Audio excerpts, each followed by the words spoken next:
precision Himars strike has destroyed a Russian military facility in Koronevo, Kursk region, originally disguised as a hospital. The targeted site served as a permanent base for Russian forces launching attacks on Ukraine's Sumy region. This strike delivers a clear message: no safe havens for aggression, even beyond the border. Ukraine continues to strike military targets in the Kursk region on a regular basis, disrupting Russian logistics and troop movements. These ongoing attacks show Kiev's growing ability to project force beyond the front line and keep pressure on Russian rear areas. Russian assault groups made at least 4 attempts to breach Myropilya, Sumy region, less than 1 kilometer from the Kursk border. All were destroyed, up to 20 troops, FPV crews, and shelters. Drones have completely transformed the modern battlefield, reshaping how wars are fought and won.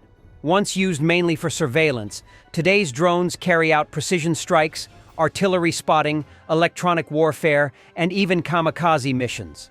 Their presence in the skies makes every move on the ground visible and deadly. Soldiers can no longer mass or maneuver without being detected. A single drone operator miles away can halt an entire advance with a well-placed strike. In Ukraine, both sides have adapted to drone warfare with incredible speed. Commercial drones have been weaponized with grenades and explosives, while larger military models deliver devastating blows deep behind enemy lines. It's not just about firepower. Drones gather real-time intelligence, adjust artillery in seconds, and force troops to constantly hide, dig, and scatter. This overwhelming aerial surveillance makes it nearly impossible to go forward. Columns are destroyed before reaching the front, infantry advances are spotted and shelled within minutes, and logistics convoys become easy targets. Drones have made the battlefield transparent and unforgiving. Movement means exposure, and exposure often means death. In many areas, it's not that troops lack courage, they simply can't survive long enough to advance. To counter this threat, armies are racing to develop electronic warfare, anti-drone guns, and jamming systems. But these defenses are often overwhelmed by sheer drone numbers or bypassed by new tactics. The sky has become the most contested space, where dominance can shift in hours. Even camouflage and cover are no longer guarantees of safety. In today's war, drones don't just support the fight, they are the fight, forcing a complete rethink of strategy, movement, and survival on the front lines.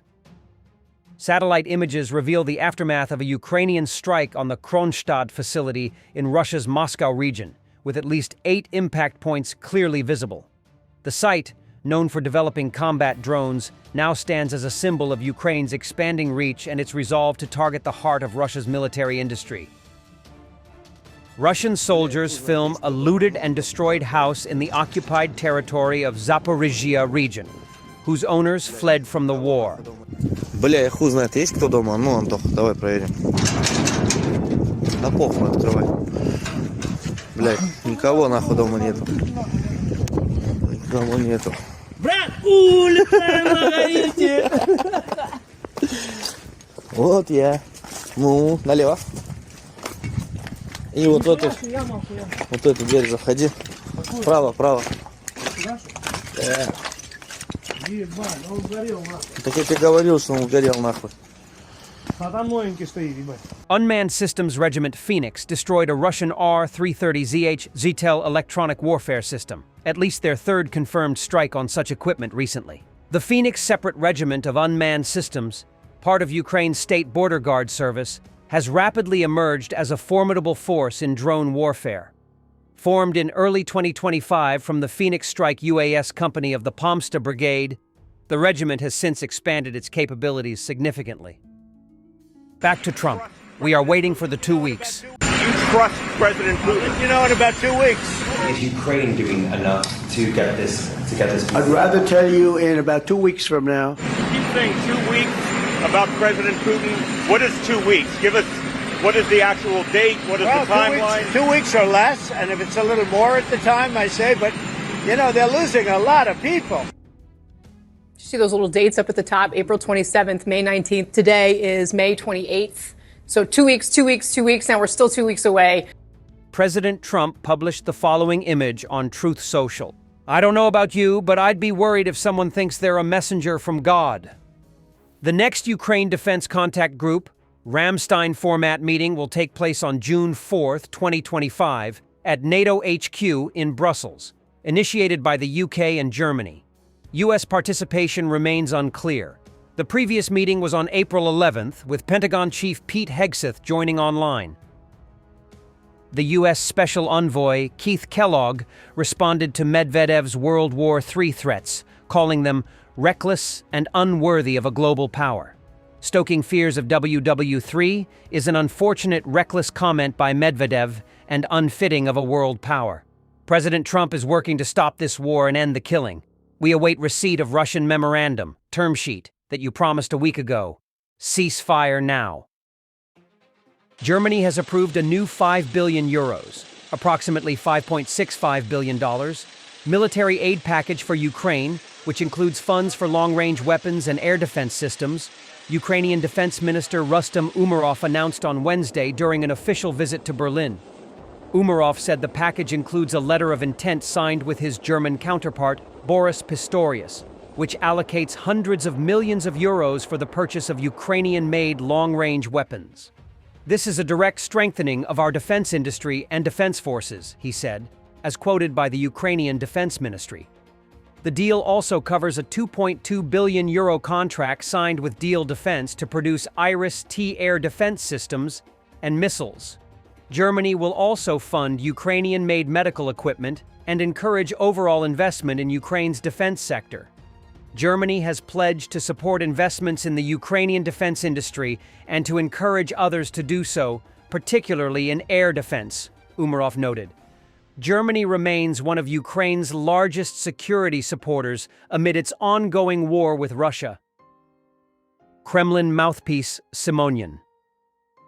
In Moscow's offices, it's being discussed that if German troops strike Moscow with German weapons, and a green light for Taurus missiles can only mean that, since Ukraine can neither maintain them nor program their flight paths, then we have no choice but to strike Berlin. Russia has threatened NATO capitals for 3 years and done nothing.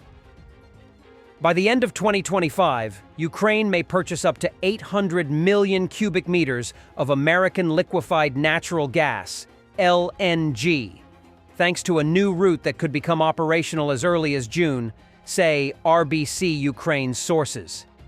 It is expected that American LNG will be supplied via reverse flow from Greece through Bulgaria, Romania, and Moldova, with the entry point into Ukraine's gas transmission system being the Hrebeniki gas metering station in the Odessa region. This route will allow for additional purchases of about 3 million cubic meters per day. According to sources, imports via this route are currently planned until October. During this period, Ukraine could purchase about 400 million cubic meters.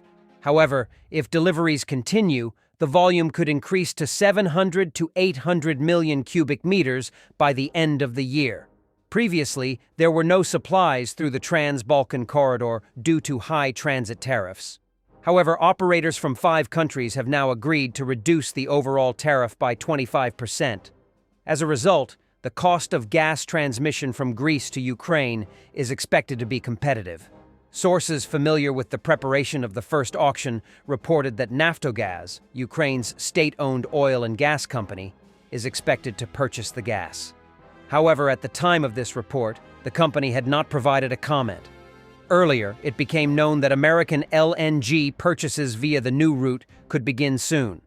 These are not the first shipments of liquefied gas from the U.S. through Greece, as in December 2024, D-Tech, one of Ukraine's largest private energy companies, purchased a batch of 100 million cubic meters. Previously, it was reported that Ukraine would be able to receive more gas through the Trans-Balkan corridor. Ukraine's Prime Minister Denis Shmyhal stated that the country lost nearly half of its gas production due to attacks over the winter. China has stopped selling drones to Kyiv and other European nations while continuing shipments to Russia, Bloomberg reported, citing President Zelensky. Chinese Mavic is open for Russians but is closed for Ukrainians. There are production lines on Russian territory where there are Chinese representatives, the president told a group of reporters. A European official said that Zelensky's remarks match their own assessments, and added that China also appears to have curtailed deliveries to Western buyers of some drone components, such as magnets used in motors, at the same time as ramping up deliveries to Russia. Thanks for watching, and don't forget to subscribe. Also, if you want to support Warthog Defense, please become our member and get early access to new videos, exclusive members-only videos, and become administrator in comment section. The membership link is in the description. Rescues every day. We had a guy last week at 6 rescues in 6 days. You know, he's doing the job every day.